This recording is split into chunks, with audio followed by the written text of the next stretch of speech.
Alright, so we had an unfortunate accident a couple months ago when we were doing some work on the Packard. This is the hood ornament for the Packard. It's beautiful. I guess it's supposed to be a swan from our research, and that screws on top of this here, and it was just sitting on the hood and it came down and smashed the floor and broke in two pieces. So I called our friends that sell Packard parts, Max Packard, and I guess this piece is like almost $500 because I thought it'd just be easier to get this piece and replace it, but $500 really isn't an option for me. So I decided to, I've done work like this before, and basically what it is chrome plated pot metal, and the Blue Demon triple plate works really great for that. So what you have to do is you have to take a carbide burr and you have to grind off all the chrome plating, both sides, and this same on both sides. But the cool thing about it is we have that natural valley in there, so we can really fill that with the triple plate once we get all that plating off. The part that you do have to do when you're doing this thin metal, this thin pot metal, is you have to build a cradle for this to sit in, because it will definitely just fall out and fall all over the table. So you try to do it, you get the metal just barely hot enough to start accepting the filler, and then you have to hold it there in position while it cools so that you end up with the same shape when you're done. So that's what I'm going to work on this morning.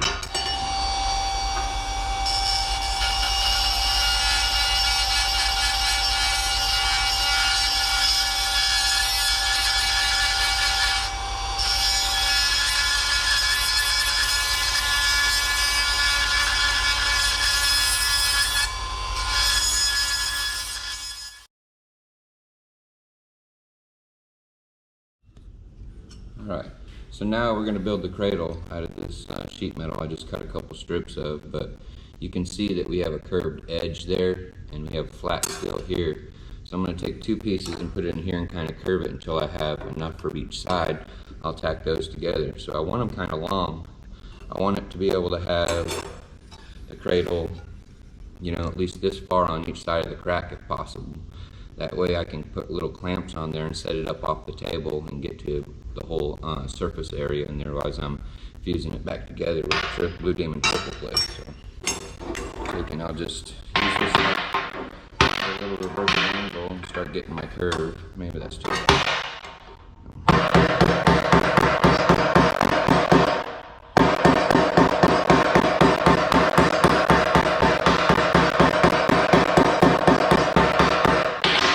See, I got a little curve already starting just with a little bit of effort there. So that's pretty close. You can see right there. So we'll cut that strip off and roll with that. It doesn't have to be super long, so I'm gonna flatten it out.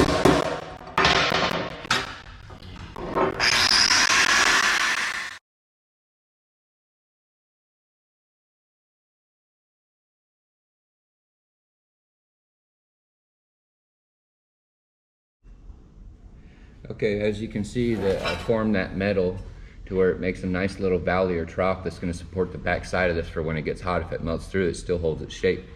So all I'm going to do, see how I got them overlapped right there?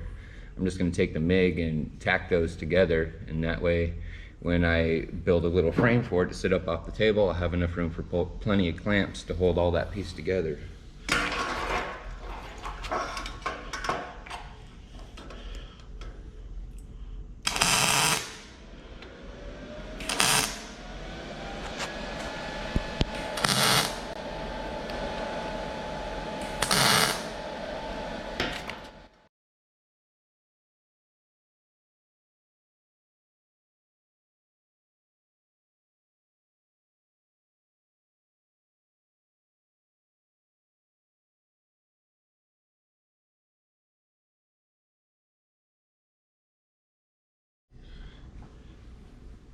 Okay, you can see that I got my adjustable machinist vise out, and the reason I did that is because this pot metal was at an angle like that. Filling the bottom in the trough due to gravity wasn't a problem at all, but as I'm coming up and I want to film that, or I want to fill that wall, then I have to put this at an angle so it's the triple plate is just going to sit there on top of this top edge and not roll down due to gravity until it solidifies. So I got my little adjustable clamp out, got it about where I want it right here.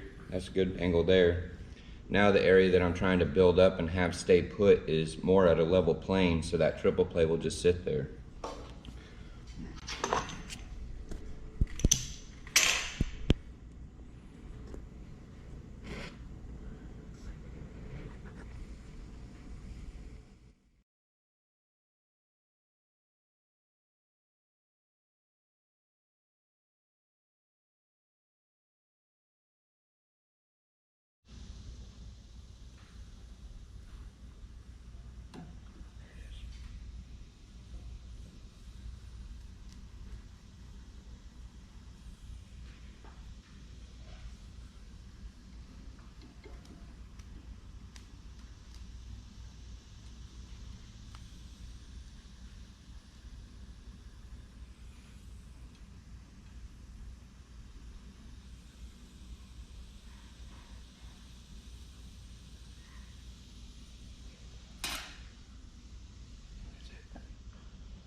So I had a little bit of a problem.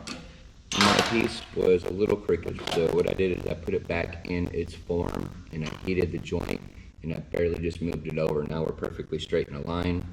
We have the right contour that we need this way. So I'm gonna let this thing cool all the way, and then I'm gonna make a reverse form for it, and I'm gonna back grind the top of that joint there, and then I'm gonna fill from the top. Now the cool stuff is once this is solidified, you can work it like any other metal as far as shaping and grinding, and so we're about, I don't know, 3/4 of the way done with this repair. Ultimately, I don't know if you could take and have this thing, you know, re-chrome plated once this stuff is on there, but I don't see why you wouldn't be able to. You know, it'd be kind of a cool trial and error just to see if you could ship something off like this and have it replated and have it hold. You know, some of these pot metal pieces are very expensive. Like I said, this one was almost 500 bucks, I believe, so it was worth my time to try to make the repair. So we'll let it cool down all the way. We'll back grind it, and I'll make a reverse form for it. You can see I have a lot of buildup on the inside, which is fantastic. That gives us strength. It's probably 3/16, almost 1/4 inch in the very valley. That's going to make it a lot stronger. You can see that I left a lot of extra material on the edge. That way I can shape it. I'll probably have to go back through here and add a little bit more to this edge right here. Make sure it's perfectly flat. I could even make a dam and put the dam up against it on this side and fill up against that dam. That way I have enough material left to shape when I'm done. I just put a little tiny back grind in the top of that crack there that hopefully I can go in there and just fill quickly. I don't know that I'm going to make a backing plate for it. I might try to put some leather or something behind it so it can't sag and maybe clamp it off to that. We'll put it in the vise and see what happens.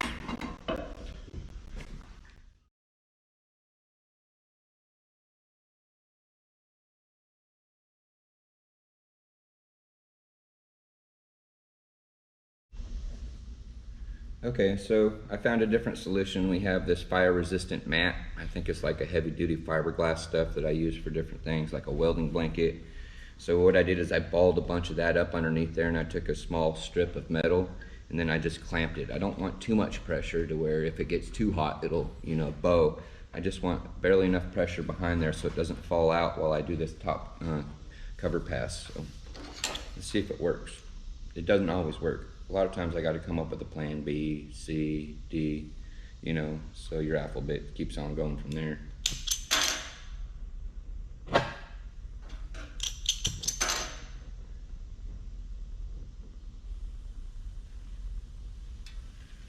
Kind of listening to the torch. I don't want it hissing too much.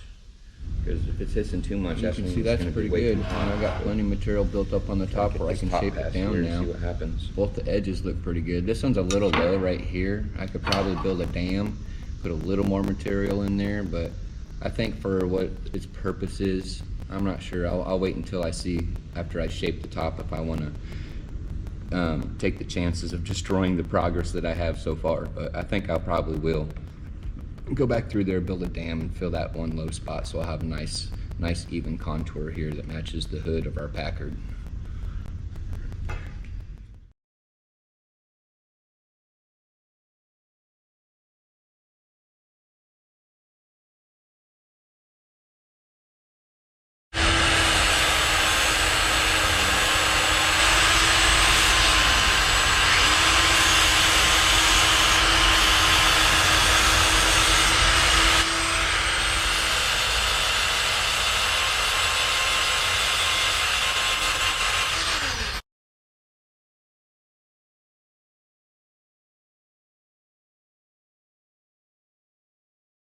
I'll wait for a second and I'll start talking. So it's shaped up pretty good. I think that this will be sufficient for our needs for this Packard. And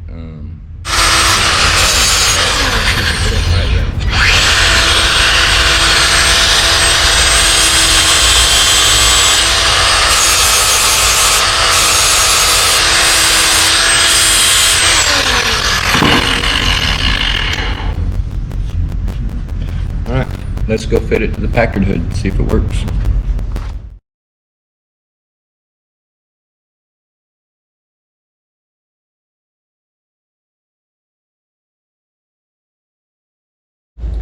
All right, you can see we have a little high spot right here, but if you look underneath here, right here we have the bolt hole, so I think that's going to snug down just fine.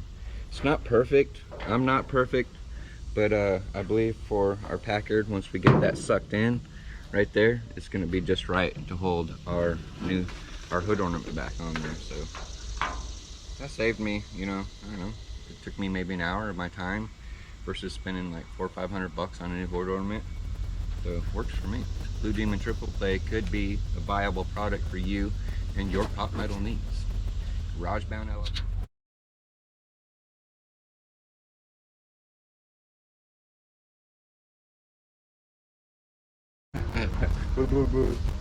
Blue Demon Triple Play worked.